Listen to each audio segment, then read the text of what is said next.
Welcome back to another episode of Strange Bar and Grill. Today I'll be telling you about 4 stories that were never solved and 1 story that was solved, but how it was actually solved. That's the mystery. So make sure to stick around until the end to find out. First things first, if you like strange, true crime, and mysterious storytelling, then this is the place to be. Here with me, JP, so kick back, grab a drink and a snack, and make sure to tip that like button. Join that SBG family by subscribing and hitting that notification bell. And remember, I try to release 1 to 2 times a week, so let's go.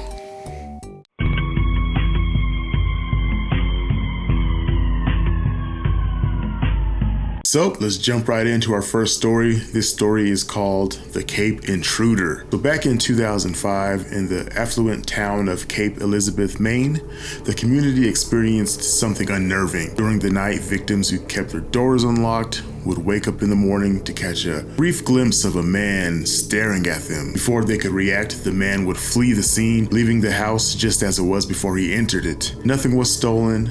Nobody was injured or killed. All that he took was their privacy when he snuck into their bedrooms to watch them sleep. A rough sketch depicting a man in his early 20s played on the local news. Everybody seemed to think they knew who it was, and the police received a number of calls from concerned citizens naming possible suspects. Although 2 people named the same person, the police never did catch the Cape Intruder. After some intrusions in August, December, and February, he never did break in again. Perhaps he had his fill of staring at sleeping bodies during that time period. But the thought that such a person existed and still walks among us is enough to give anyone chills, and of course, serves as a grim reminder, always lock your doors.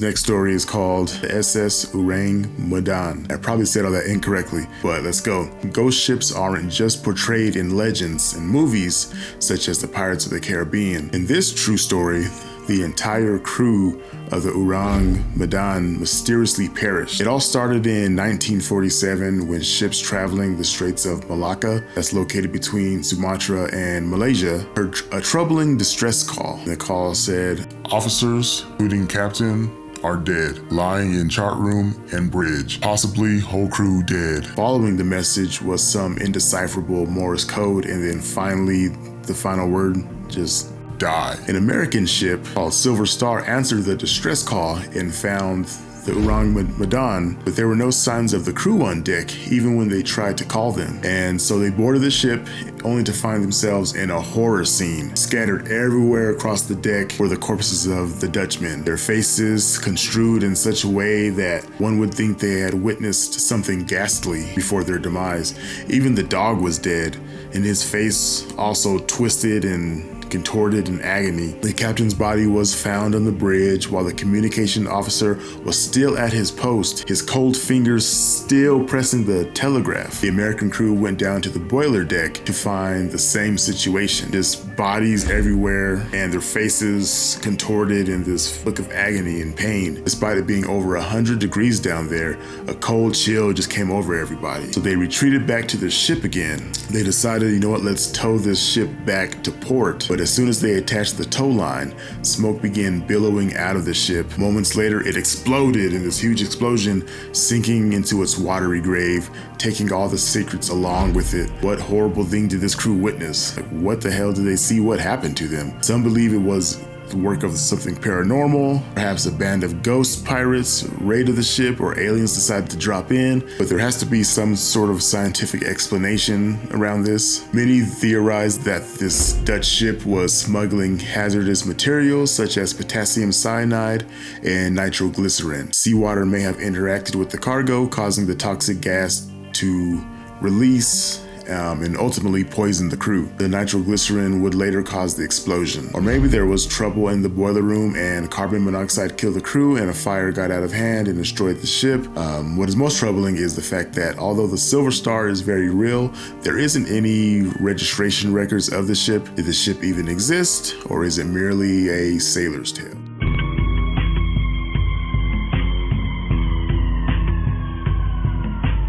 The This next story is called The Monster with 21 Faces. Okay, brace yourself, because this case is as twisted as a TV crime show.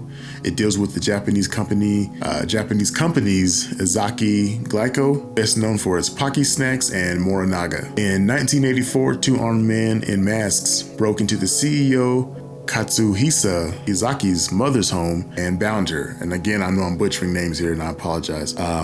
Basically, they took the house key of Glyco's CEO. Entering his house, they also tied up his wife and daughter. Ms. Izaki attempted to negotiate with money, but the men, they were after something else. Cutting off the telephone cords, they raided the bathroom where Izaki and his other two children were hiding. They abducted Izaki, which, why is this dude hiding in the bathroom? I guess he's with his kids, never mind.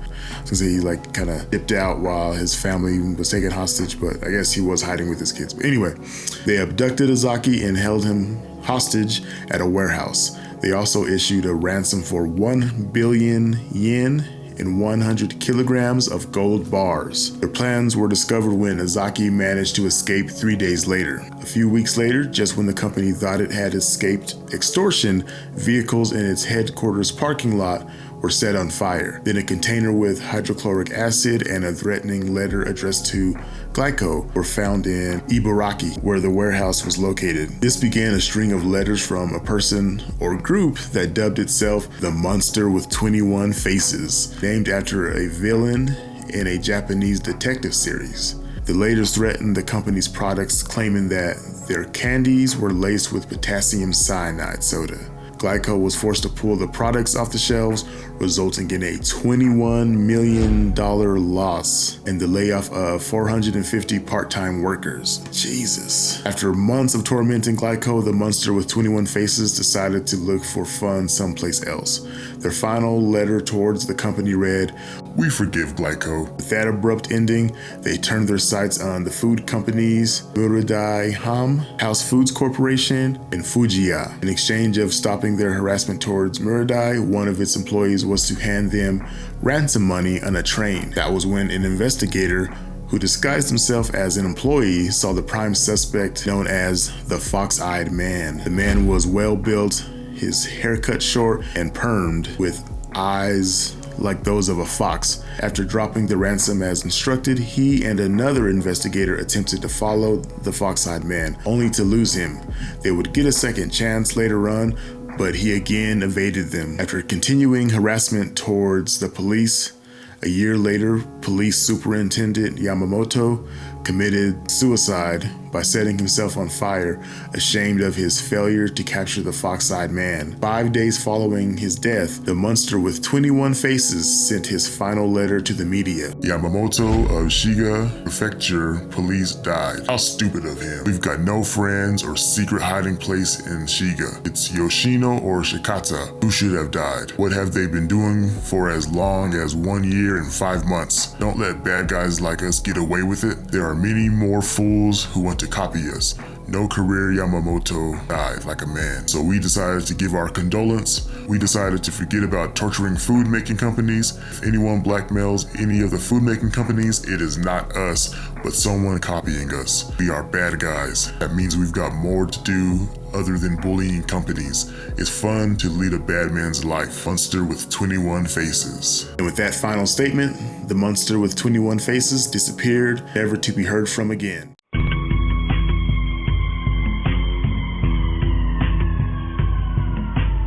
The fourth story we have is the severed feet mystery. In 2007, a girl was roaming a beach in British Columbia when she found a sneaker. To her horror, as she opened up the sock, she found that a human foot was inside. Since then, a number of severed feet have washed ashore. The feet have been connected to 5 men, 1 woman, and 3 of unknown sex. The case has never been completely closed, with many theories floating around as to who the feet belonged to. The Vancouver police managed to identify 1 foot in 2008, matching its DNA to a man who was described as suicidal. They later were able to match 2 other feet to a woman who was also believed to have committed suicide. Because of these findings, many speculate that the feet belonged to those who jumped off a bridge to their deaths. However, because of the rarity of only feet and no other body parts showing up, some believe that the feet were connected to a plane crash by a nearby island. Others suggest they were those of the victims of the Asian tsunami in 2004, since the make of the shoes were all manufactured before 2004. So when a body spends a long time in the water, it comes apart at certain weak points. Ankles and wrists are the weakest of those points, while hands are usually not attached to anything. Feet are in shoes. Shoes can either have very buoyant rubber soles, or they can trap pockets of air that lift the feet upwards, letting it kind of float to shore. So that leads to the question of why the feet just started turning up now. Like they just kind of started randomly out of the blue. You'd think if this was the case, these feet would be showing up all the time previously to that. So why are they showing up now? What's going on in this area? I know it's kind of strange. But whatever sources these feet are coming from, they have left the world baffled for years.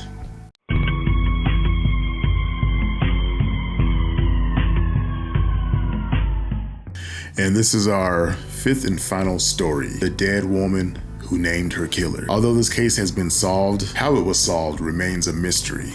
In 1977, a respiratory therapist in Chicago was murdered in her apartment.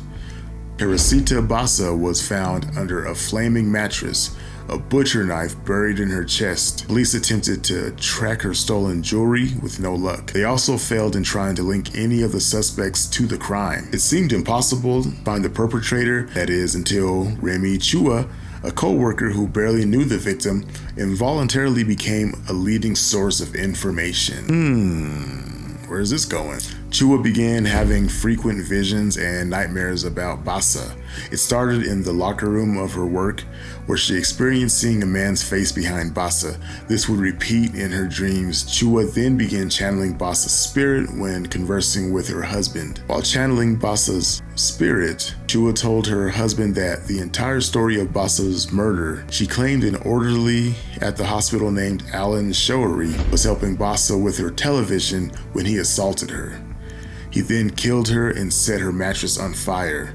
The spirit was even able to give the details of what happened to her jewelry, which was given to Showery's common-law wife. Mr. Chua convinced his wife to give these details to the police. The police were skeptical at first, but after seeing Bassa's jewelry on Showery's wife, Bassa's cousin was able to confirm, just as the spirit said she could. The police were able to convict the man for 14 years in jail. Unfortunately, there was not enough evidence to convict him longer. But was it really Bassa's ghost who named her killer?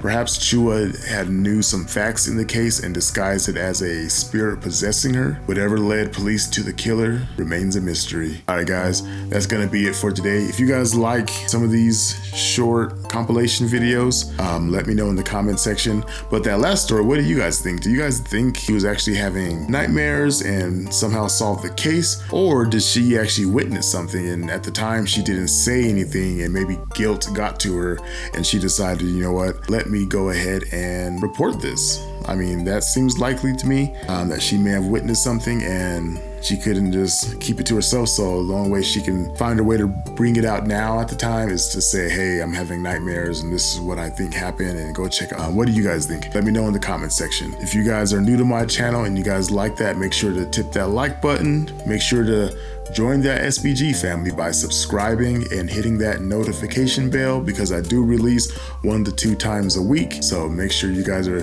getting those notifications so you can keep coming back and watching this content. All right, guys, have a good one. Be safe.